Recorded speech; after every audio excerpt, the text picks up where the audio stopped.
Kuburan setahun sebelumnya digali. Wanita yang sudah mati ini beranak dalam kubur. Suaminya mau menggendong anaknya, tapi istrinya tidak mau melepasnya.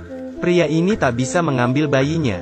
Sambil menangis, ia bilang, "Istriku, terima kasih sudah melahirkannya. Aku akan menjaganya sampai dia besar. Beristirahatlah dengan tenang." Setelah itu, istrinya yang sudah mati baru melepaskan tangannya. Pria itu menggendong anaknya dengan sedih. Istrinya yang meninggal tahun lalu mengeluarkan air mata. Saat itu, warga di samping makam bilang, "Beberapa hari lalu kami melihat wanita ini." Pasutri itu menunjuk mangkuk bubur di samping wanita itu. Mereka bilang 3 hari lalu jam 3 subuh. Pak Tua masih masak bubur untuk dijual paginya.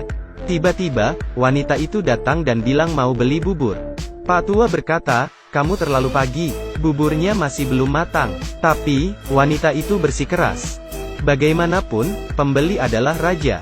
Pak Tua memintanya menunggu, dan memasakkan semangkuk bubur khusus untuknya. Saat wanita itu pergi, Pak Tua merasa khawatir, karena wanita itu sendirian bepergian di waktu subuh, sangat bahaya. Akhirnya istrinya bangun. "Siapa yang beli sepagi ini?" Pak Tua bilang, "Aku tidak kenal." Tanpa pikir panjang, mereka mulai menyiapkan dagangan. Esok siangnya saat tutup toko, Bu Tua menemukan kerikil di mangkuk uang, dan bertanya ke suaminya, "Apa kamu rabun?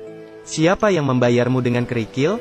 Pak Tua berpikir mungkin ada tetangga yang usil. Tapi, istrinya sudah menghitung uang dan ternyata uangnya kurang semangkuk. Lalu memperingatkan suaminya untuk lebih hati-hati. Istrinya lalu pergi belanja di pasar. "Biasa, emak-emak kalau ketemu tetangga pasti gosip. Aku dikerjai orang barusan. Tapi, mana mungkin orang sini menipumu?